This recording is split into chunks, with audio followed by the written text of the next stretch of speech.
آخر ایسا بھی کیا مقصد تھا جس کے تحت چاچا چاچی نے اسے اپنی بہو بنا لیا تھا اور پھر مقصد پورا کرنے کے بعد اسے گھر سے نکالنے والے تھے؟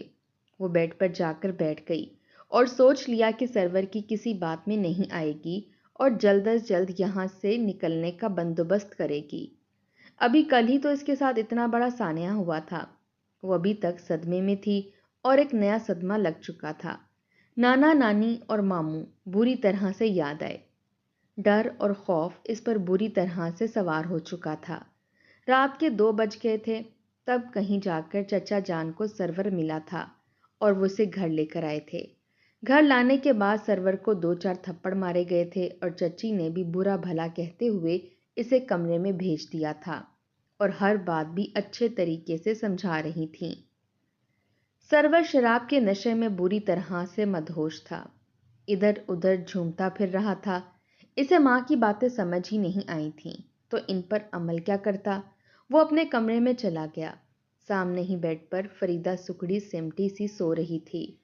بے شک اس کو صدمے پر صدمہ لگا تھا، مگر تھی تو ایک بچی۔ تھکن جب اعصاب پر بری طرح سوار ہوئی تو اسے نیند آ ہی گئی تھی۔ سرور نے سرخ آنکھوں سے فریدہ کی طرف دیکھا اور اس کے اوپر اوڑھا ہوا کمبل کھینچ کر پھینک دیا۔ فریدہ ہڑبڑا کر اٹھ بیٹھی، ڈری ہوئی نظروں سے سرور کی طرف دیکھا کیونکہ وہ سرخ آنکھوں سے اسے گھور رہا تھا۔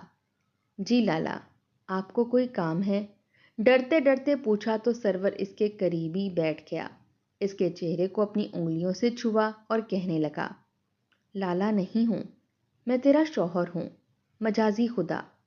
کیا تجھے پتا ہے کہ مجازی خدا کی ہر بات ماننا بیوی پر فرض ہوتا ہے؟ شوہر کو ناراض کر کے نہیں سوتے، ورنہ فرشتے بھی عورت پر لعنت بھیجتے رہتے ہیں۔ وہ 12 سالہ فریدہ کو اپنی اطاعت اور فرما برداری کے سبق پڑھا رہا تھا، بیوی ہونے کے فرائض بتا رہا تھا، جبکہ وہ انجان نظروں سے سرور کی طرف دیکھ رہی تھی۔ وہ ابھی تک بالغ نہیں ہوئی تھی، اسے کیا معلوم تھا کہ وہ کس دلدل میں پھنس چکی ہے، اس شادی کا مقصد کیا تھا اور میاں بیوی کے تعلق کے تقاضے کیا ہوتے ہیں۔ وہ تھوڑا سا جھکا اور فریدہ کے قریب آیا۔ فریدہ نے جیسے ہی اس کی حرکت دیکھی فوراً پیچھے ہٹی اور بیڈ کے کنارے کی طرف لپ کی۔ اس کی دل کی دھڑکن اتنی تیز تھی کہ اس کے کانوں میں شور سا مچ گیا تھا۔ سرور نے نرم لہجے میں کہا کہ تم ڈرو مت، میں تمہیں کچھ نہیں کروں گا، بس آرام سے بیٹھو۔ فریدہ نے خاموشی اختیار کی اور سرور کے قریب جانے سے انکار کیا۔ وہ اپنے چھوٹے ہاتھوں سے کمبل کو اور مضبوطی سے پکڑ رہی تھی تاکہ کوئی اسے چھو نہ سکے۔ سرور تھوڑا جھک کر اس کے پاس بیٹھ گیا اور فریدہ کے ہاتھ کو اپنی طرف کھینچنے کی کوشش کی۔ فریدہ نے ہاتھ جھٹک دیا اور ایک طرف بیٹھ گئی۔ سرور کا چہرہ غصے اور حیرانگی کا ملا جلا اظہار دکھا رہا تھا۔ نشہ اس کے حواس پر طاری ہوتا جا رہا تھا۔ وہ اس کے انکار کو سمجھ نہیں پا رہا تھا۔ اس نے کہا کہ بیوی کو فرما بردار ہونا چاہیے، مگر فریدہ خاموش رہی۔ اس کی معصوم نگاہیں سرور کے بڑھتے ہوئے ہاتھ اور قریب آنے کی کوشش کو دیکھ رہے تھے، مگر اس کے اندر ہمت نہیں تھی کہ وہ کچھ کہہ سکے۔ سرور غصے کی وجہ سے جھنجھلا اٹھا۔ نشہ اس کے حواس پر اس قدر طاری تھا کہ اسے کچھ بھی سمجھ نہیں آ رہی تھی۔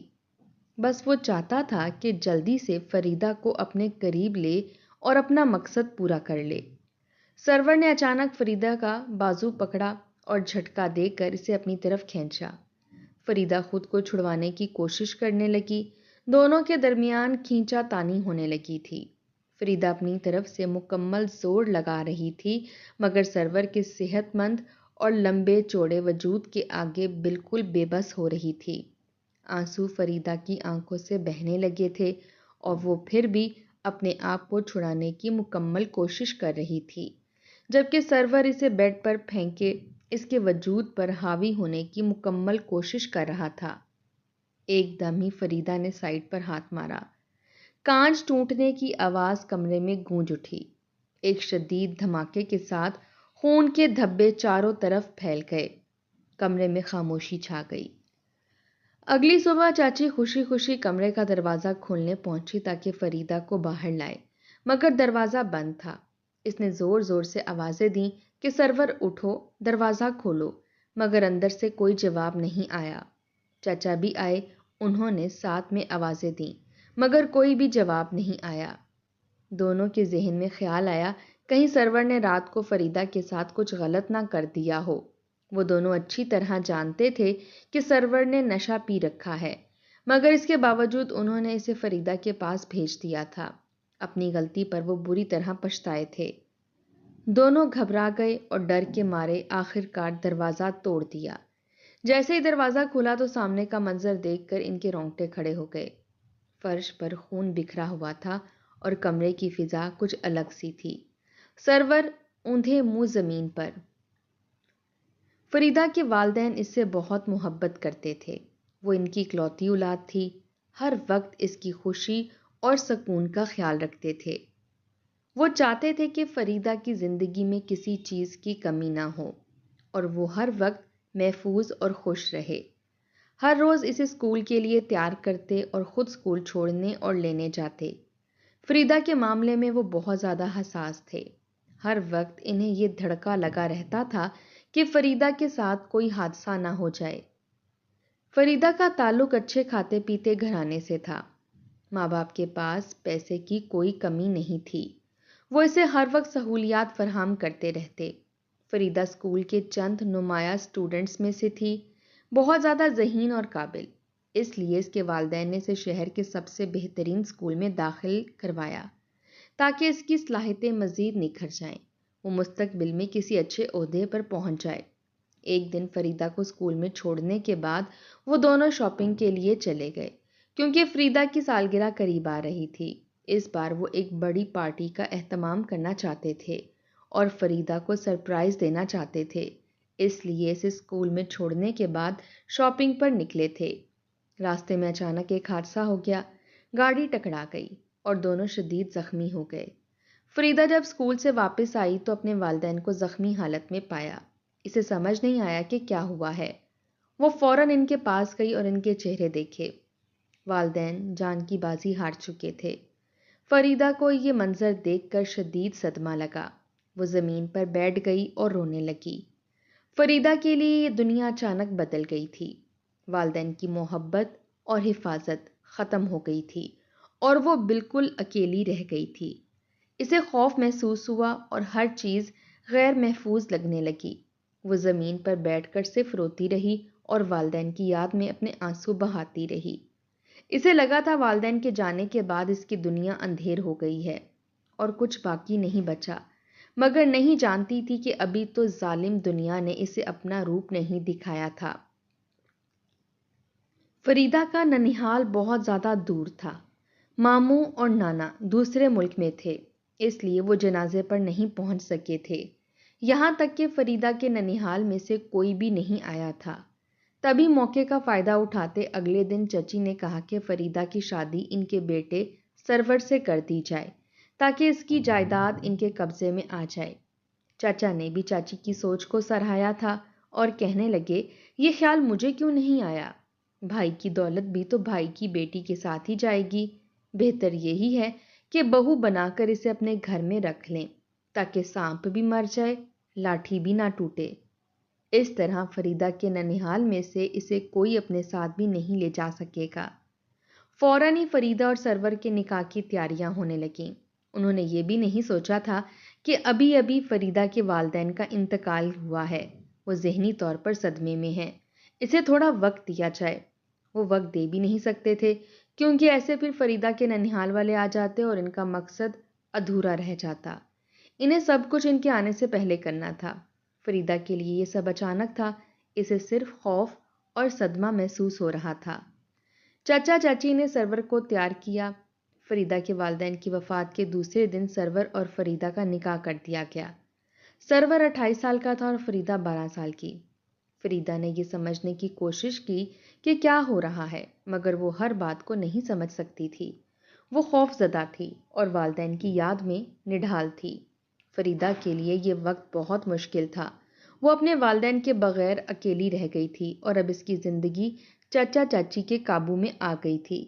اسے ہر لمحہ یہ احساس رہتا تھا کہ وہ اب اپنے فیصلے خود نہیں کر سکتی۔ فریدہ نے دل میں ٹھان لیا کہ اسے ہر ممکن طریقے سے خود کو محفوظ رکھنا ہوگا۔ اب اسے اپنی زندگی میں آنے والے مسائل، خوف اور دباؤ کا سامنا کرنا تھا۔ فریدہ کے دل میں والدین کی یاد کے ساتھ ساتھ یہ بھی خیال رہتا کہ اسے اپنی حفاظت اور مستقبل کے لیے سوچنا ہوگا۔ وہ ایک چھوٹی لڑکی تھی مگر مجبور تھی کہ زندگی کے نئے حالات کا مقابلہ کرے اور خود کو ہر ممکن طریقے سے محفوظ رکھے۔ رات یہی سب کچھ سوچتے ہوئے وہ سو گئی تھی، کیونکہ سونے سے پہلے وہ چچا چاچی کی باتیں بھی سن چکی تھی۔ اس لیے فیصلہ کر لیا تھا کہ جیسے ہی ننیہال میں سے کوئی آئے گا ان کے ساتھ چلی جائے گی۔ مگر سرور نے سارا کام خراب کر دیا تھا۔ کمرے میں آنے کے بعد اس کے ساتھ زبردستی کرنے کی کوشش کی تھی۔ وہ بے حد خوفزدہ ہو گئی تھی۔ ایسی صورتحال کبھی پہلے پیش نہیں آئی تھی، اس لیے اس کا ڈر جانا فطرتی تھا۔ جب سرور اس کے وجود پر حاوی ہونے لگا تو نہ جانے اس میں کہاں سے اتنی ہمت آ گئی کہ اس نے سرور کو پرے دھکا دے دیا اور اس کے نیچے سے نکلتے ہوئے سائیڈ ٹیبل پر پڑا ہوا گلدان اٹھا کر سرور کے سر میں دے مارا۔ ہر طرف خون پھیل گیا اور وہ کونے میں سکڑی سمٹی بیٹھی رہی۔ پوری رات اس نے اسی حالت میں گزار دی تھی۔ صبح چچا اور چچی کی آوازوں پر وہ مزید ڈر گئی تھی۔ وہ جانتی تھی کہ اس نے کیا کر دیا ہے۔ سرور پوری رات ہی حرکت نہیں کر رہا تھا۔ چچی آوازیں دیتی رہیں اور دروازہ کھولنے کے لیے کہتی رہیں، مگر وہ اپنی جگہ سے 1 انچ بھی نہیں ہلی۔ مجبوراً چاچا چاچی نے دروازہ توڑا تھا۔ آگے کا منظر دیکھ کر جیسے ان کے بھی حواس چلے گئے تھے۔ انہوں نے تو کبھی خواب میں بھی نہیں سوچا تھا کہ ان کے ساتھ صبح تک یہ ہو جائے گا۔ وہ بھاگ کر سرور کے پاس آئے اور اسے ہلانے جلانے کی کوشش کی، مگر اس کا وجود ساکت تھا اور برف کی طرح ٹھنڈا ہو رہا تھا۔ سرور، سرور اٹھو، آنکھیں کھولو، کیا ہوا ہے؟ دیکھو، یہ اگر مذاق کر رہے ہو تو بہت برا مذاق ہے۔ ہم تمہاری ہر بات ماننے کے لیے تیار ہیں۔ تمہاری شبنم کے ساتھ بھی شادی کروا دیں گے، مگر اٹھو۔ چچی دہائیاں دے رہی تھیں، بار بار سرور کو اٹھنے کے لیے کہہ رہی تھیں، مگر وہ بے حرکت پڑا ہوا تھا۔ چاچا نے فوراً ایمبولینس کو کال کی اور سرور کو اٹھا کر ہسپتال لے گئے، مگر ڈاکٹر نے جو خبر سنائی تھی اسے سن کر وہ حواس باختہ ہو گئے تھے۔ سمجھ نہیں آ رہا تھا کہ کیا کریں۔ ان کی تو پوری زندگی کی جمع پونجی لٹ گئی تھی۔ سرور مر چکا تھا اور اس کو مرے ہوئے 4 گھنٹے گزر چکے تھے۔ ڈاکٹر نے بتایا تھا کہ خون زیادہ بہنے کی وجہ سے اس کی موت ہو چکی ہے۔ چاچی بہت بری طرح پچھتانے لگیں، کیونکہ ڈاکٹر نے کہا تھا کہ اگر سرور کو وقت پر ہسپتال لایا جاتا تو چوٹ اتنی زیادہ نہیں تھی کہ اس کی جان نہ بچائی جا سکتی۔ یہ سب لاپرواہی کا نتیجہ تھا۔ چچی تو جیسے پاگل ہونے کے قریب ہو گئی تھیں۔ جو دوسروں کی اولاد کے لیے گڑھا کھودا تھا، اس میں خود گر گئی تھیں۔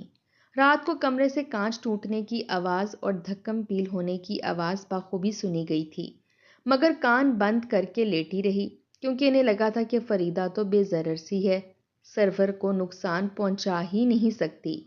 البتہ سرور جو چاہے فریدہ کے ساتھ سلوک کرتا رہے، اس بات کی پرواہ نہیں تھی۔ اب وہ پچھتا رہی تھی کہ کاش ایک بار اٹھ کر دیکھ ہی لیتی کہ کمرے میں ہوا کیا ہے۔ واپس آنے کے بعد چچی نے فریدہ کو پکڑ لیا تھا اور اسے مارنے لگی تھیں۔ سرور کا جنازہ تیار تھا، تھوڑی دیر بعد اسے دفن کر دیا گیا اور وہ دونوں پچھتاتے رہ گئے۔ جس اولاد کے لیے انہوں نے فریدہ کے ساتھ دھوکہ کرنے کی کوشش کی تھی، اسے قید کر کے اپنے پاس رکھنے اور اس کی جائیداد ہتھیانے کی کوشش کی تھی، اس کی یتیمی مسکینی کا فائدہ اٹھایا تھا، اب وہ اولاد ہی نہیں رہی تھی۔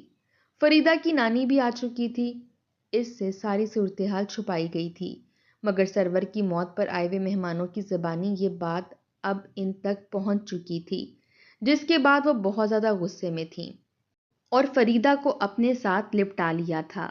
ایک طرح سے فریدہ شادی کے اگلے دن ہی بیوہ ہو گئی تھی۔ انہیں بے حد دکھ ہوا تھا۔ یہ کیسا ظلم تھا جو فریدہ کے ددھیال والوں نے اس پر کیا تھا۔ فریدہ پریشان سی تھی اور اپنی نانی سے لپٹی رہی تھی۔ چچی نے فریدہ پر کیس کروا دیا تھا کہ اس نے سرور کو مار ڈالا ہے۔ معاملہ عدالت میں پہنچ چکا تھا، جہاں کافی عرصے تک کیس چلتا رہا۔ تقریباً 3 سال اسی ادھیڑ بن میں گزر گئے تھے۔ فریدہ کے ماموں نے پیشیوں پر پیشیاں بھگتیں، مگر آخر میں فیصلہ فریدہ کے حق میں ہو گیا تھا۔ ایک تو عدالت نے فریدہ کو بچی قرار دے دیا تھا اور اس کی سزا کم کی گئی تھی۔ اس کے علاوہ چچا چچی پر بھی مقدمہ کر دیا گیا تھا۔ کم عمری میں بچے کا نکاح کروانے اور پھر بیٹے کو نشہ دے کر کمرے میں بھیجنے کی دفعات بھی لگائی گئی تھیں۔ فریدہ کو یہ کہہ کر مقدمے سے خارج کر دیا گیا تھا کہ اس نے اپنے دفاع میں سرور کی جان لی تھی۔ اس کا ارادہ سرور کی جان لینے کا نہیں تھا، کیونکہ چھوٹے سے بچے قتل کا ارادہ کبھی نہیں کرتے جب تک انہیں قتل کرنے پر مجبور نہ کر دیا جائے۔ فریدہ ان سب سے دامن صاف کر کے نکل چکی تھی اور اپنی زندگی میں آگے بڑھ چکی ہے، مگر سرور کے ساتھ گزری ہوئی وہ ایک رات آج بھی اس کے ذہن میں روز اول کی طرح تازہ ہے۔ وہ سوچتی ہے کہ اگر اس نے اپنا دفاع نہ کیا ہوتا تو آج نہ جانے اس کا کیا حال ہوتا۔ شاید سرور کی جگہ وہ قبر میں لیٹی ہوئی ہوتی۔ خدارا، آپ کی بچیاں بھلے ہی اکلوتی ہوں، جتنی مرضی لاڈلیاں ہوں، لیکن انہیں اپنے دفاع کے طریقے سکھائیں۔ کہیں ایسا نہ ہو کل کو آپ نہ رہیں اور ظالم دنیا نوچنے کے لیے تیار ہو جائے۔